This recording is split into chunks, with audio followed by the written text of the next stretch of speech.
All right. Well, welcome, Christina. Thanks for joining us. Thank you For so me, much for it's having noon. me For for you, you are in Lisbon. Yeah, I'm in Lisbon. It's 8 p.m. here. Yeah, a Okay. little bit ahead of you. I'm curious about that. How did you end up in Lisbon? I'm assuming you're not Portuguese. I am. I have dual You are. citizenship. My parents are Portuguese. Yeah. So I Oh, was born in the U.S. I spent many years in the U. I was born in the U.S., grew up in Portugal, then went back to the U.S. to go to college, and I just stayed there for quite a while. And I moved back to Portugal in 2014. So it was a little bit of oh. an. I've been in a little bit of an adventure going back and forth between U.S. and Portugal. But yeah, now I consider Portugal my home. I don't see myself living in the US at this moment. Things change, life Yeah. changes. Yeah, interesting. I grew up in France. I don't have dual citizenship, though. My parents are not French, but I had a little bit of a dual culture experience growing up, too. Yeah. It's always good. It's good. It's good when children know more than one language. I feel like that's such a plus, right? When you start off Yeah. with yeah. Does that has that influenced what you've chosen to study? The fact that you Well, are, no, not really, because I initially, I've always had enormous curiosity. I've always been really a seeker and always wanting to understand things and all of that. But my area of study, my academic background is actually more in the sciences. I was a physical therapist, so yeah, so I not so much languages and history or culture or anything like that, but more hardcore sciences. sure, sure. I guess I more meant because you brought up the thing about children, like, our brains are so different when we speak two Yeah, languages. I wonder yeah. if like that ever I don't got you know. curious. I don't know if that affected my brain. I don't know. But yeah, that's what they say. They say children that are exposed to a lot of languages, I mean, even if it doesn't change your brain structure or your capacity to learn, it's still so cool to be able to, right? To be able to connect with different cultures. So Absolutely, I'm yeah. very blessed. I feel very blessed. So, what is what is your scientific background and how did it influence? Because now you're on more of a spiritual healing end Yeah, of that yeah. spectrum, which isn't necessarily the route that people choose to take. So I'm really curious about that. Yeah. So my academic background is physical therapy. So I have a doctorate degree in physical therapy, a master's in public health also. And so my area of expertise within physical therapy was neuropediatrics. I worked with children with disabilities for a while. And then, I guess I already had the calling to be a healer, but it was in a specific, kind of clinical area. And then my life fell apart and I was just like, okay, now it's time for a new path. And so completely changed. So I guess I'm still on the healing path. I'm still a healer, but it's just in a little bit different capacity. But what's cool and it really is true that the universe never wastes anything.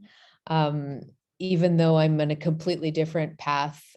Initially, when I changed careers, I was like, oh, well, there we go. There goes 10 years of university down the drain. Like, what did I need that for? And initially, I thought, that I wasn't going to use any of what I had learned in college, that I wasn't going to use it for my new career because it was more in spirituality and teaching and all of that. But it's really interesting that really the universe doesn't waste anything. And so I've found myself, even as a life coach and healer, I still do pull a lot from my academic background, and I guess it's brought me an ease of being able to just have one foot in one world, one foot in spirituality, one foot in science, and being able to bridge those two seemingly divides, but they're not divides. They're very complementary, but it's just easy for me to bridge both worlds. So that's been a blessing, especially when it has to do with helping others and teaching and all of that. Yeah. So did your career with the did the child like do you work with children still or are you mostly working No, with no, adults? no, no. It's totally, it was, yeah, it was a fresh break. Yeah, I worked with children for almost 10 years. And then less than that. My memories fades me now, but I started working in neuropediatrics in 2005. And I stopped in 2013. So however many years that was. And so it was, it was a road of kind of completely changing, completely changing. So now, my clients are vast majority are adults. I'll have, like, every once in a while, I'll have some teenagers, like 16, 17, 18-year-olds kind of, send me messages and saying they're going through spiritual awakenings because everybody's awakening earlier and earlier now. So I will connect sometimes to some younger people, but definitely not what I was doing before in any way, shape, or form. Yeah, I wouldn't even know how to be a physical therapist anywhere, really. that's amazing. It's fun. It's fun to have many lives too. It's like you, yeah, we have such interesting lives, which is never how I pictured being an adult. I always pictured an adult as like you have one thing for the rest of eternity, which is just not the way Yeah. people are And living that's anymore. what we're taught, but it really doesn't work that way anymore. I think, so many of us are multi-passionate, and, we just go through different iterations of our new selves, I guess, as we're, developing and evolving. That's a great word. I've never heard that before. Multi-passionate. I Yeah. love that. So when you work with your clients now with this background, and I was reading about the ways that you help people deal with their trauma. That's very interesting to me. The actual kind of scientific basis for that. And Yeah. can you tell me more about that? Yeah, it really does help to have that healthcare background, especially, what's really come in handy is the expertise that I acquired in terms of the human body, whether it be anatomy, kinesiology, just how the human body functions. As a physical therapist, you have to know the human body inside out. And so, when I apply that knowledge into currently working with people with trauma, it's really been a gift to have that understanding of the human body, because from a spiritual perspective and from an energy perspective, trauma is housed biologically in the body. So it's just, the human body is kind of my home, really. So it was just easier for me to transition into trauma, into, helping people heal trauma, not just as a consequence of healing my own trauma and then being able to share those experiences with people, but also from the understanding of that I had of the human body, and then applying the spiritual understanding into, hey, trauma is housed at the cells. Hey, when people are traumatized, when a person has a chakra block, you can actually see it in their body, in the way that they sit, the way that they stand, the way that they walk. And so this was just all much easier for me because I had that clinical expertise, before I started to do this work. I'm curious, could you give us an example of what that might look like? Yeah. So for example, really common, people that have heart chakra issues or heart blocks, you don't even have to call it a chakra if you're not too much into spirituality, but let's just say someone that's had heartbreak or had, significant loss in their life where they really grieved, a lot. And so that can affect the chest area or the heart chakra area. So a lot of times I can tell right away just by them walking towards me that they have a blocked heart chakra, because they're usually, flexed forward. Their shoulders are rounded forward.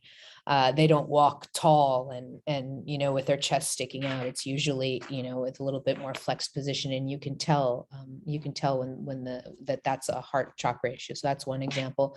Another one that I see commonly is, people who have root chakra issues. So that's the first chakra, and the root chakra translates into a lot of issues with your feet, your legs, so that lower body area.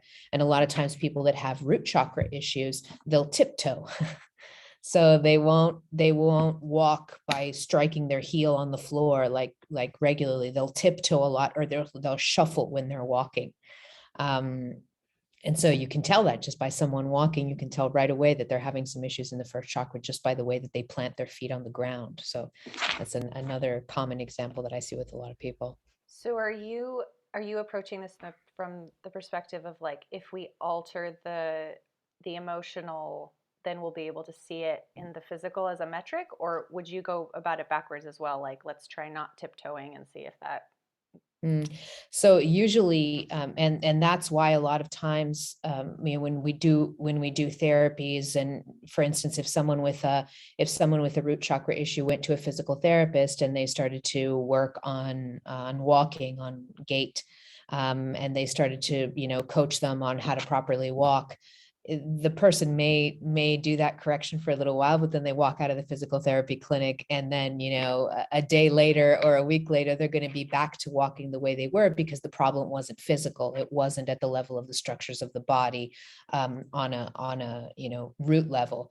So when we do the work that I've been doing, I usually start the other way around, which is completely different from what I used to do in physical therapy. So I look at the body for just signs that something's going on spiritually or on an energy level, but then I go beyond the signs and I go to the root cause. So then we go right away to the root chakra, figure out what's going on, what's bothering them, what kind of energy is blocked. So it's even beyond emotional. Because usually, the chakras can be blocked by a bunch of different things, not just emotional. It could be past life karma. It could be unhealed trauma that locked the chakra. And so, but yeah, generally I go to the root cause and immediately start to open up energy in that root chakra. And then usually what happens is the person will actually, the issue will naturally resolve itself once the energy is corrected. And so the person without any instruction may from one day to the next, when their root chakra is open, they may start walking normally, planting their heels on the ground, and not being afraid of walking and putting their weight down. So it kind of tends to happen naturally. If the person has a huge blockage that, let's say that they've had a chakra blockage for a really long time, let's say months or years, sometimes the body will actually accommodate to that blockage. And then it's a little bit harder to get the body back to full functioning, because the body's just been used to moving in a certain way.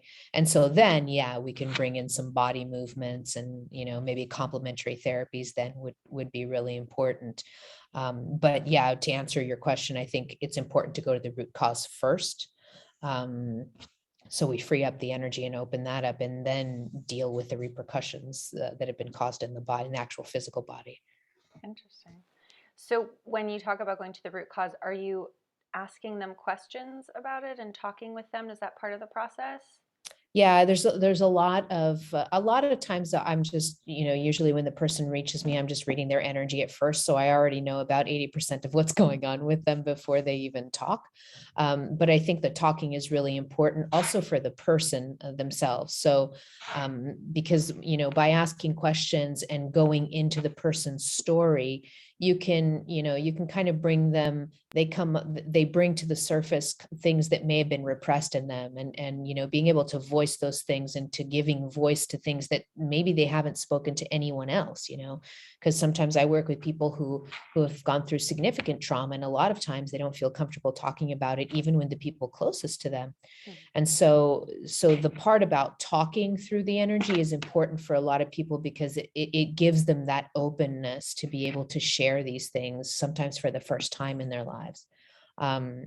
But yeah, but usually my energetic assessment goes way beyond the talking. But talking using your throat chakra is a really good way to move energy too, all by itself. Do you have, I wonder if it's like a mix, or if it's most people come to you kind of knowing what they need to work on, but they just don't know how to deal with it? Or are they just so surprised when they find out what is going on? I no longer work one-on-one with people.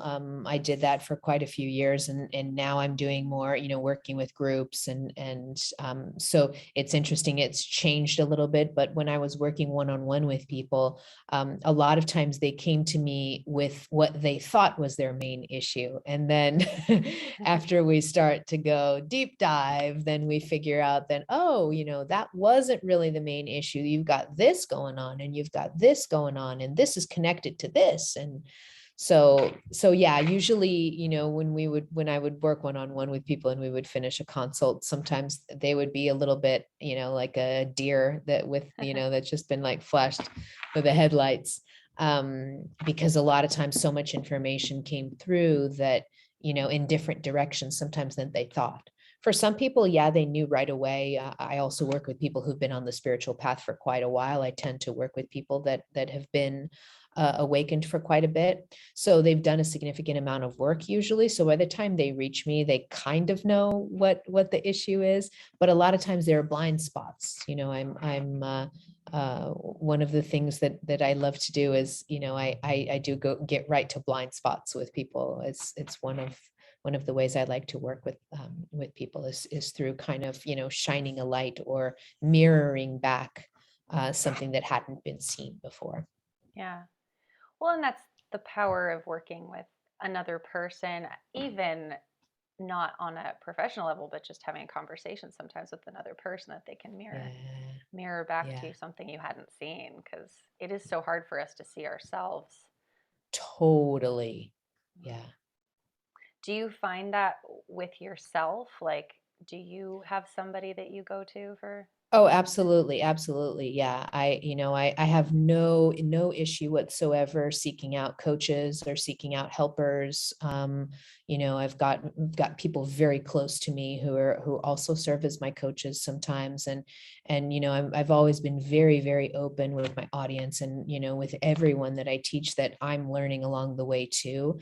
And yeah, it's the same issue for everyone, really. It's much easier for us to help other people with their problems than it is to see our own. But I think that also ends up being a blessing, right? Because if you have certain blind spots yourself, with the help of others and with your own introspection and your own ability to go within, you can kind of start to see those things, resolve the issues, heal yourself, and then through those experiences, then you can share with others. So I much prefer it this way. I keep telling people I'm not a guru, will never be a guru. I'm just a regular person that's going through her own healing process and then sharing that with others. And that's the way I like it to be, because nobody has anything figured out. That's my understanding. That's a great slogan. Nobody has anything figured out. Nobody, yeah. I was also interested in the part of your bio that talked about being a true empath. Do you feel Hmm. like talking about that? Sure, yeah. So there's a kind of a scale of empathic abilities. And for the longest time, since I was a little girl, I didn't realize what I was. So um, I'm what's known as a physical empath, which is someone that I can tell and I can take on energy from someone else. I physicalize it. So if I'm talking to someone and they've had a heartbreak or they're grieving, I will feel tightness in my chest. I can't breathe. And so I actually physicalize energy, and that's known as a physical empath. It's more on the extreme side of empaths. And so my sensitivity I was so sensitive, right from the child. And, I had a lot of things going on in my family. It was a pretty traumatizing upbringing, but even within that kind of that family situation in my life as a child, I didn't really have anyone around me that understood what the heck an empath was, and it even had a raise an empathic child, how to, there's nothing like that. The majority of us are raised by parents who sometimes they are empaths, but they don't know they're empaths, and they weren't raised to be empaths. And so it's been this long line of empaths being raised in the real hard world and feeling like they're too sensitive or too fragile for this world. And so that was me for a really long time. I would didn't really care. I couldn't be in social situations for too long. Sometimes I would get into a state of panic if I started to have physical symptoms when I was in a group of people, so I'd have to leave. I had all these strategies of escaping and I had all these strategies of, which a lot of empaths have still today, is thinking that being an empath is a weakness, thinking that we need to be protected from a harsh world. There's still a lot of talk in this way, even in personal development and spirituality circles. There's this understanding that empaths are somehow need to be protected from harsh energies, and I don't view it that way at all. And it was really, I'm still a physical empath. I'm still as sensitive as can be, probably even more sensitive than I was before. But the difference now is that I understand it as a superpower, and I understand that there's choice in being an empath, which is something that a lot of times empaths don't understand, that they have a choice. So, sometimes people just it's kind of an aha moment for a lot of empaths when I'm working with them. And I say to them, if you walk in a room and you don't like the energy that's there, you don't have to take it on. You can actually dominate the energy with your own energy. And people sometimes are like, what? I can do that?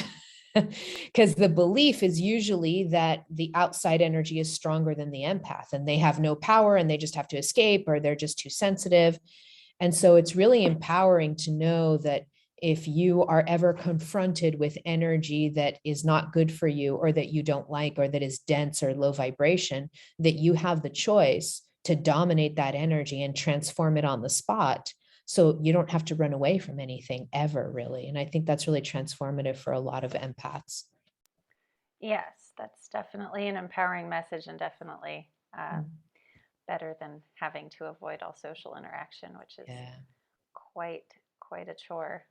Um, so, do you find that you attract these types of people into your practice more than not? Now I don't feel like that. I think that there's you know I'm seeing more and more empaths, but I guess I'm trying to think, what kind of empaths am I seeing now? I think now, probably by the time they reach me, they've already seen, I put out a bunch of videos already about empaths, and they'll usually reach me. If they reach me through the route of being an empath, they'll usually say, hey, I saw your videos on empaths. And so they've already started to do the work to get out of that kind of more victim mentality, of thinking that they're too fragile or too sensitive for this world. So they've already started to do that work. So by the time they reach me, they're already starting to kind of step in their power. But it's a huge amount of work that I do with empaths. It's not about, how do they protect themselves. It's about nothing like that. It's really about empowering them to project their energy out into the world, to transform energy, because that's what empaths are here to do. Really, they're not here to run away. They're actually here to transform energy. And so if I walk into a room and the energy is really dense and really heavy, and I run home, I'm not fulfilling my mission as an empath, because I'm Mm. here I think of empaths like vacuum cleaners a lot of times. Not vacuum cleaners, but they're here to transform, to alchemize. So empaths are alchemists, really. They're here to alchemize energy. But it's understandable that until they get into their power, the majority of empaths, and especially if they don't know they have choice. So if they think that they walk into a room and the energy that's projected onto them, that they absolutely have to absorb it, and that's just the way they are. If that's the way they think, and if that's what they believe, then their energy is really contracted and small compared to what they are, really on a soul level. But once they move into that kind of empowering place, then there's no stopping them. That's a really interesting thing that resonates, but I don't think I've heard it said in exactly that way, that empaths are here to transform energy. And Totally. which is it's interesting because to me the narrative around sensitivity and all these like wonderful divergences in how human beings are choosing to live their lives nowadays, the conversation tends to, from what I've seen, revolve around like how do we change society so that we can feel more comfortable. Mhm. And it's a very unempowered place to start from. Totally. Yeah. So what Yeah. you're Yeah. talking about And is, yeah. Oh, go ahead.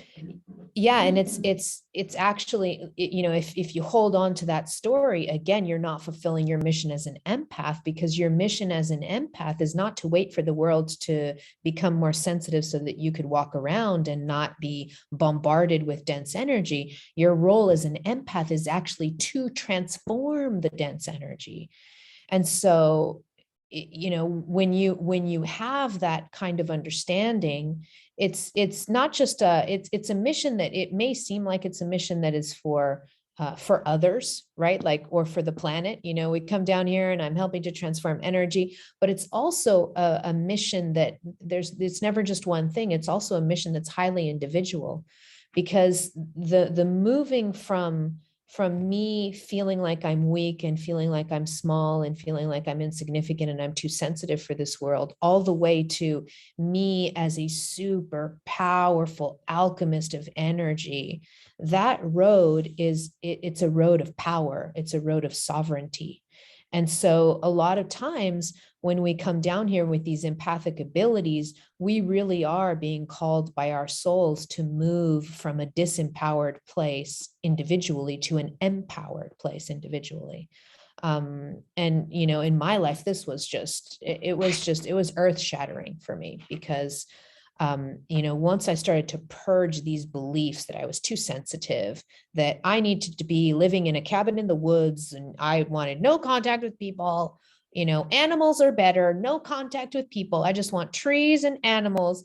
And because I'm too sensitive for this world, once I purged those beliefs that have been programmed in me, and I understood that, wait a minute, no, I'm really powerful. And these empathic abilities are not meant for me to be isolated in the middle of a forest. They're made for me to bring to people and to bring to the planet.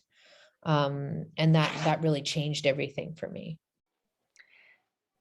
Have you seen in your work, because I know you mentioned past lives, so it must be something that you believe in that we can talk about. Do you feel like the people who come to this planet as the super sensitive have experienced something sometimes in a past life that has scared them into feeling this way, like they've been persecuted? Absolutely. And I've worked with a lot of people that have past life wounds around being an empath in multiple lifetimes.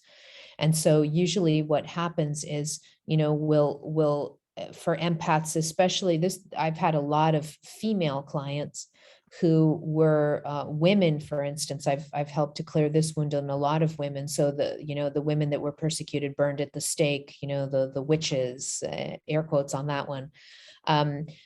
Sometimes, people really don't have the understanding that if they suffer physically in a past life, especially if they are an empath, because an empath is already super sensitive. So imagine, I've shared this example with a lot of my clients in trying to help them understand where their fear of coming into their power in this lifetime comes from. And I just asked them to imagine, what it must feel like to a super, super, super highly sensitive, even a physical empath like me, super sensitive empath burning slowly alive. And a lot of times what happens is people are going through these horrific traumas right when they're about to die. And so they don't have the opportunity, they transition. So they're burned alive, they transition out of body. And that trauma is then carried forward because the soul never erases everything. You're a continuum, multi-lifetime continuum. And so if you don't resolve something in a past life, you're going to resolve it eventually. Your soul always brings it forward to be resolved, whether it's in this lifetime or the next lifetime. Part of the soul's mission on the planet is to actually help resolve unresolved issues from the past. And so a lot of times, if they disincarnate from a traumatic experience, like this example that we're using about, being burned at the stake, they come into this, they didn't have time to process it while on earth. And they come into this lifetime with an extreme fear of coming into their power, extreme fear of speaking their truth, of saying what they feel and what they believe, because there's going to be that little chip, I call it a karmic chip, that's going to be saying, danger, danger, do not come into your power. Don't allow yourself to be seen. Don't allow yourself to come into your power and for others to see you that way, because danger, there's danger. And that chip, that karmic chip, will actually heavily affect a person's life. And so then it's kind of an aha moment for them when they come into that understanding that this happened to them, whether it's burned at the stake or whatever traumatizing thing that they've been through. When they come to the realization that this has happened to them, and they start dissolving that karmic chip, and they start to come into the recognition that I'm in a different timeline now. The past is the past, and I'm in a different timeline. And in this timeline, it is necessary for me to come into my power. It's my solemn duty to come into my power, and everything is okay, and I'm safe. There's a lot of body work involved in this because the person has to feel safe on a biological level. So as that karmic chip is just kind of disintegrating, then a lot of times I do mantra and affirmation work with people, and actual body work, where they're standing in front of the mirror and they just say, I'm safe in this lifetime. Everything's fine. It's safe for me to come into my power. It's safe for me to voice what I believe. And it's a slow process of the body starting to feel comfortable and then them moving more into their power. That's really, really cool to hear about your perception of the past lives too, because I've heard that, but I was really curious what you thought about that.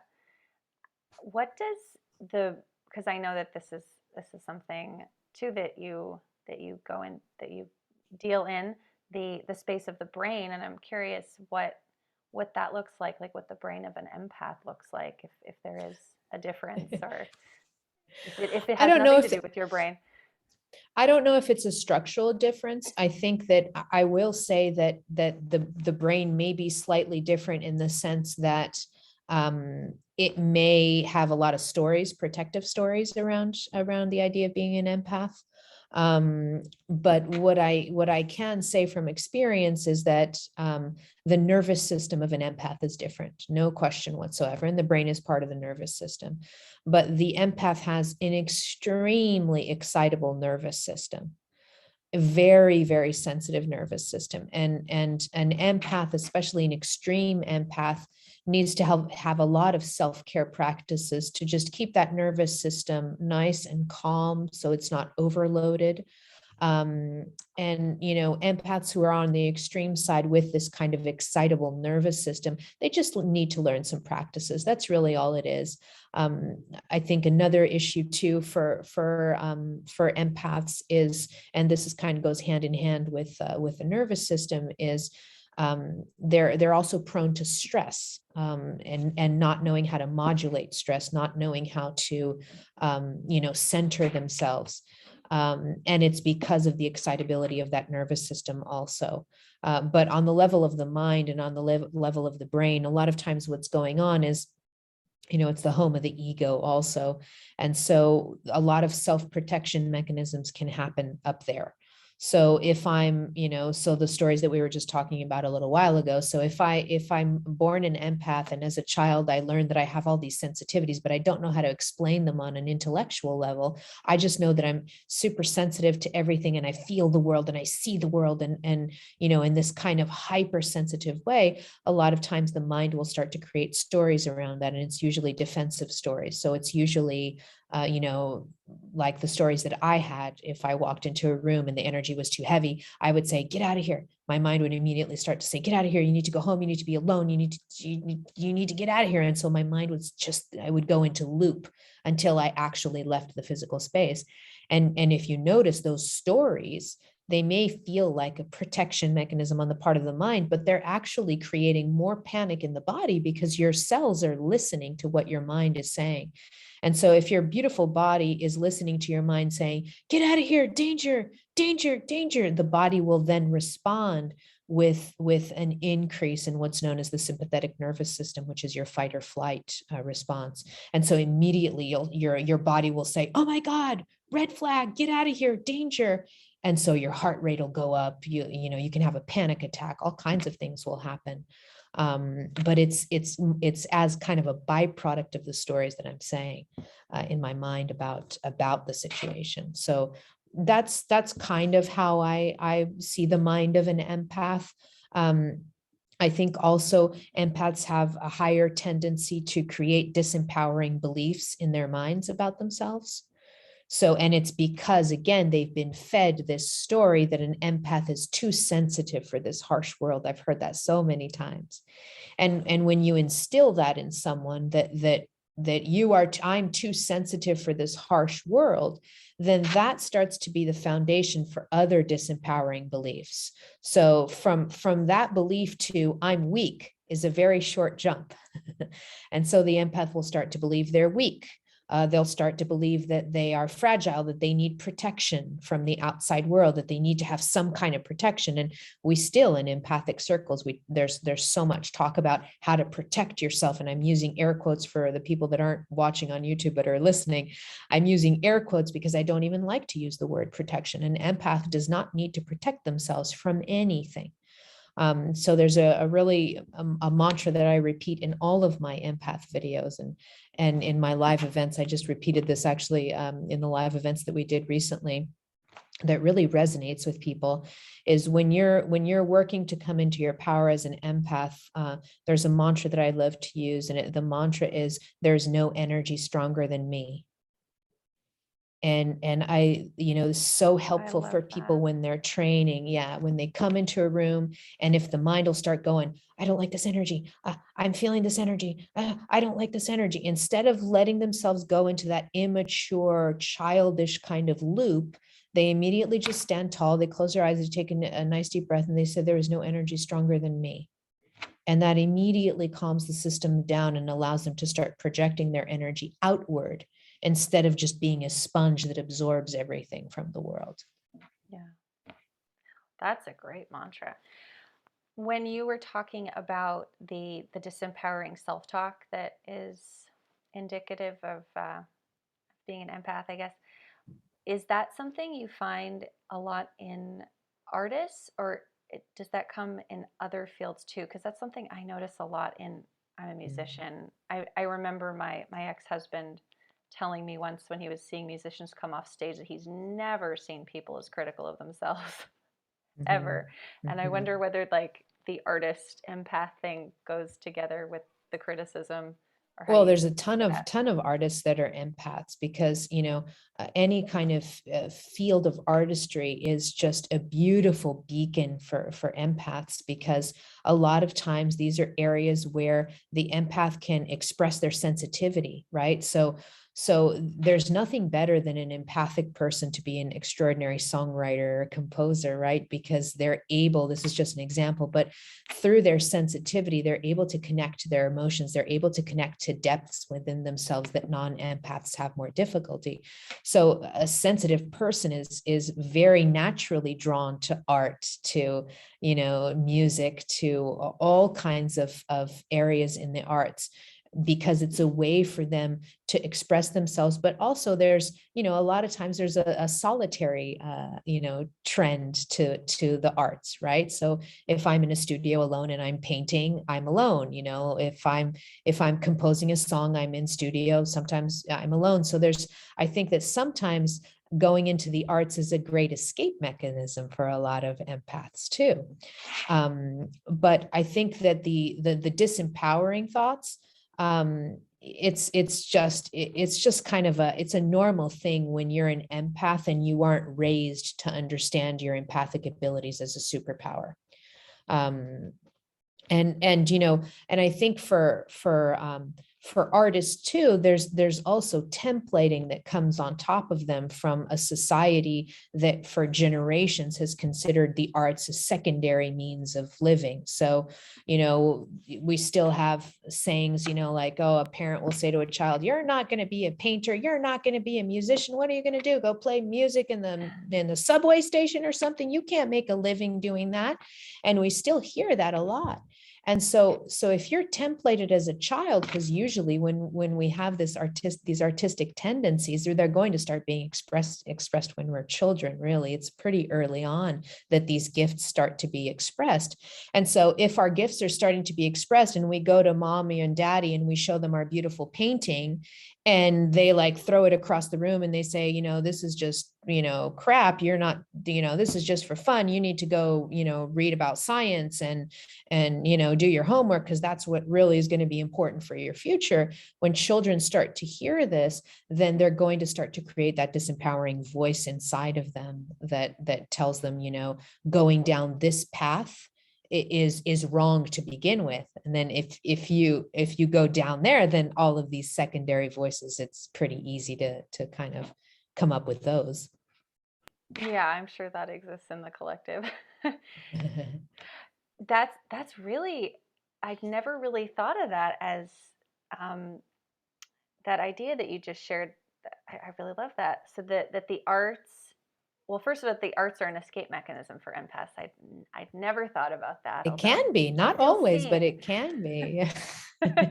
But the other one is that that empaths and artists have both been sort of marginalized in society as like almost like well, they can't really help themselves, like Yeah, that those they're poor gonna need little a little bit things. extra. Yeah. Yeah. Yeah. Huh. Wow. So what do you think about the relationship between, because the word empath for me, and maybe this is a better first question, then I'll get into my second one, but the word empath for me was pretty new. Like a few years ago, I started seeing it on social media. I mean, this was not, something I grew up hearing. Is it new? Is I don't think it's new. It's been talked about for a while. I think that now there's more of a stage for that. And there's more of a ability for us to understand what we actually are. And that conversation, I think it wasn't positive until recently. So, empaths used to be called by different names. They used to be called sissies when they were in school and they cowered, or they would be, or their families would say, you're just too sensitive if a child cried too much. Or so there was different ways, different names that was given to this. And usually it wasn't a compliment. It was a criticism.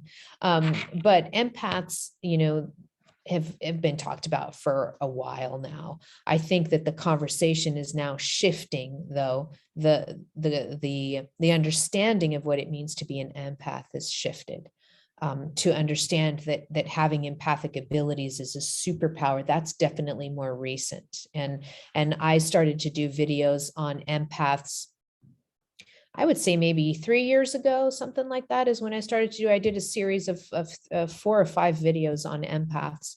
And it was, I remember reading the comments, thousands and thousands of people saying that they had read a bunch of things and that had seen other videos about empaths, but that they hadn't really connected with the empowering part of it. That it was still, that the beliefs out there about what it means to be an empath were still a bit disempowering. And it was more a conversation about how to protect yourself from the harsh world. And so that I feel like is changing a lot. And that's more recent, understanding that being an empath, being sensitive, it's not a handicap. It's not any kind of, there's nothing going on with it's not your Achilles tendon being sensitive. It's it's a superpower. okay. And now I have a subset of that question, and then I'll get to my other one because I did want to ask you about that. But when I think about all the things that you're sharing, I feel like that fear in the non-empath, like when someone doesn't maybe at the point where they don't know that they're an empath and they feel they are too sensitive or whatever, there is this kind of feeding mechanism between the person who's like, what is going on with, like, I don't understand how this just happened. What provoked this, because of the lack of that depth of feeling, or the less sensitivity in that person. um, is that something that we have all encountered, and has that played a part in how we have viewed ourselves as empaths? Oh yeah, totally. And kind of going back, I think technology really helped too, because going back to before technology, before Instagram and Facebook and cell phones and internet and all of that, which wasn't very long ago, right? Like, what are we talking about? The internet, like 1990s or something like that. So it hasn't been very long ago that technology really started to exponentially connect us all.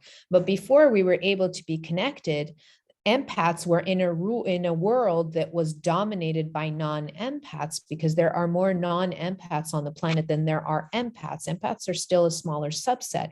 Now, I guess the question is that really true, that there are more non-empaths than there are empaths? Is it perhaps a question of that maybe there are a lot more empaths than we actually know and recognize, but they've just been templated to not be able to even connect to those sensitivities. So the jury's out on that.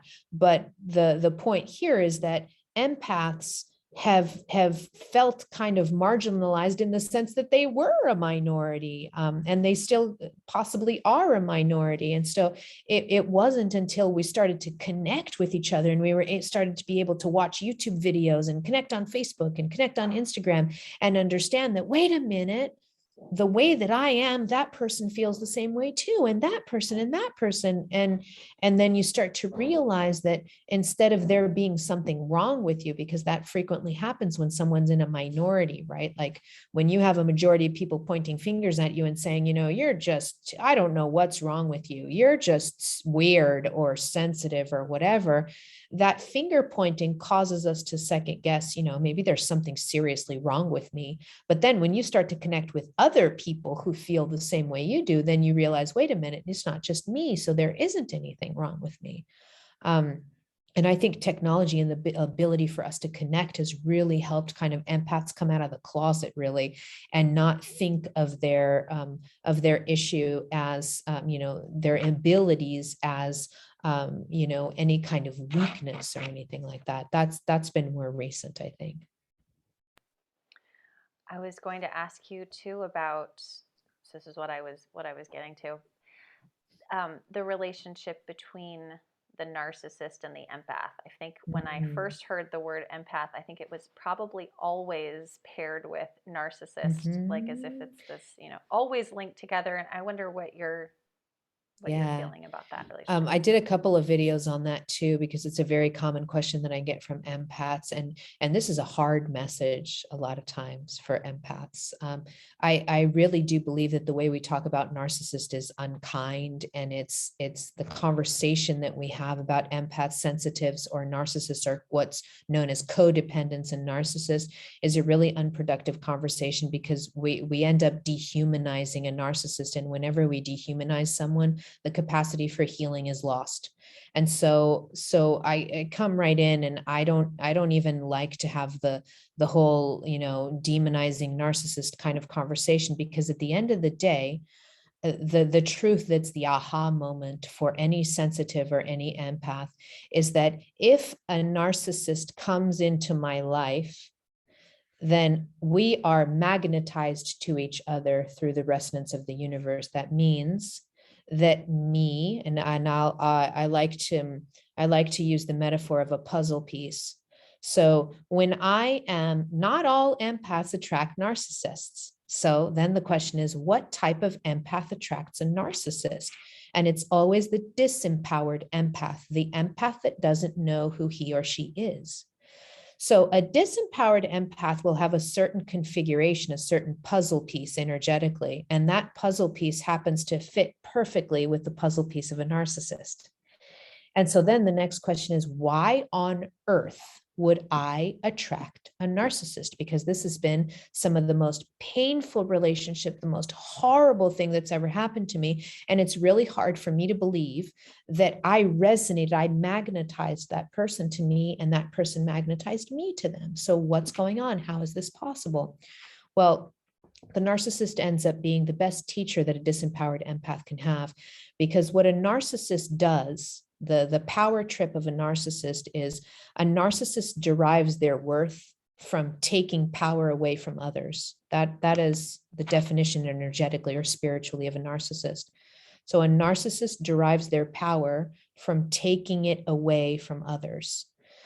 And so usually when I say that, empaths will be like, yep, that's right. That describes a narcissist to the T. And then I say, okay, what's the power trip of the disempowered empath? And then the person goes, power trip? I don't have a power trip. I don't have no power trip. And I'll say, yes, you do. What is your power trip as a disempowered empath? And the power trip that makes them fit like a puzzle piece with a narcissist is that the disempowered empath derives their power from giving it away. And so look at how that fits really well with a narcissist. If a disempowered empath only feels slightly good about themselves when they are taking care of someone else or when they are giving everything of themselves to someone else, if that's the only way that they feel somewhat useful in the world, then of course, through the resonance of the universe, they are going to attract to them someone who takes power. And so the energy exchange here is perfect according to the laws of the universe. So what's the issue? Is the narcissist the issue? Nope, because as soon as I start to come into my power and I say, I don't have to give all of myself in order to be loved. I don't have to give my power away in order to feel valuable and worthy. I deserve to be here, and I am unconditionally loved as I am. I don't need to be necessary for someone else. I don't need to be someone else's caretaker. I don't need to be someone else's doormat. No, no, no, no, no. As soon as they start to come into their power, then suddenly their puzzle piece changes configuration and they no longer fit with that narcissist. So either the narcissist then has to wake up and say, wait a minute, what I'm doing isn't correct. And I don't like the way that I'm doing this. So I'm going to change the way that I am so that I can stay in relationship with this person and we could both heal. That happens too. Or the empath, when they come into their power, their puzzle piece configuration changes. And if the narcissist doesn't want to change, they exit the person's life.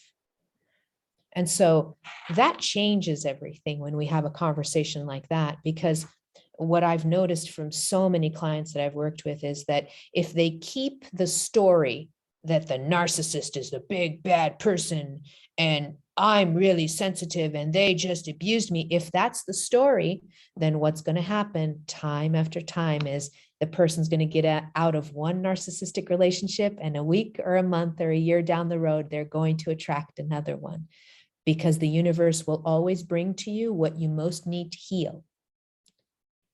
And so that's kind of the story around, narcissism, codependency, and disempowered empaths is once you really understand that both parties are having an energy exchange for their own interests, the story changes, everything changes. Absolutely. Oh, I like that. That was really, I've had similar thoughts, but that was a lot more comprehensive than I think I've ever heard it talked about. Thank you. And it also made me think, like, you have this wonderful science, public health background, but all of this that you just shared could not have come from that. Could you give us some insight into how you came to be in this world, or what sort of sources you drew from? Yeah. So I had always had these sensitivities as a child. So it's a little bit of my, a gift that I have from, my little toolbox. My grandmother, I have multiple women in my family that have spiritual sensitivities. And so part of the reason why I suffered a lot as a child was because, I was seeing things, I was experiencing the spirit world, and I, combined with, the problematic childhood that I had, it was just a lot. And so what I ended up doing out of fear is I tried to shut that door to my spiritual gifts down. And so what better way to do that than to go into science, where where if it's not proven, it doesn't exist. And so I did that for a really long time. I just went down the hard science route, but I never really lost my spiritual sensitivities. You can't close the door to your gifts. It's just like any other gift. If your gift is to play piano, it doesn't matter how long you are away from a piano, you still, know how to play, you just have that in you. And so I, went down this road, went down the science route. I was still connected to my intuition somewhat because I went into the healing world, I went into the helping profession. So I was still somewhat connected to my intuition, but and it was not as well, right? Yeah. But it wasn't in that kind of spiritual way, really. It wasn't until my life fell apart where I just kind of sat down and I said, okay, this hasn't worked out so well. It was those moments when your life completely falls apart and you start to question, whether you want your path to continue going down the same way. And I remember one of the first things that I did when my life fell apart, I was lying in bed in the dark. I had my beautiful Great Dane with me, and she loved to sleep on the bed. And she was just this enormous beast that I love so much. And she, was lying there. And I remember I was in the dark in my bedroom, and I was just staring up at the ceiling, and I just started to talk to spirit. And I said, clearly my life has not worked out very well by me using the mind and blocking all of these things. So I open the door, show me whatever you want. And that was really the beginning of kind of my spiritual journey, my, going into my spiritual gifts. And it's just, I think the moment that I surrendered to that, and the moment that I said, all right, I'm opening this door, whatever this door is, I'm opening it. I started to understand and to kind of go into what my natural spiritual gifts were, but also developed more. And so, that kind of got us to where we are today, really, where I am today. Amazing. Well, would you like to share with everyone how they can find out more about you, connect with you? And Yeah, I'll yeah. post it So in the podcast description box so it's a link, but you can say it too. cool. So probably the easiest way to just if people are curious about my videos and want to get into my YouTube channel, is to just go on YouTube and just put in Christina Lopes, and you'll find me pretty quickly on YouTube. You can also go on my website, christinalopes.com. And you can find me there pretty quickly. We've got a ton of things going on the website. We've got lots of free meditations that people love to download to start their practice. We have some courses, so there's a lot going on the website, so people can connect with me there, or they can connect with me on Instagram too. I mean, I'm pretty active on Instagram also. Okay, wonderful. I will share all those links. So that's easy. Thank you so much for joining us today. Thanks And so we much. will see y'all in the next episode. Thanks, Christina. Thanks.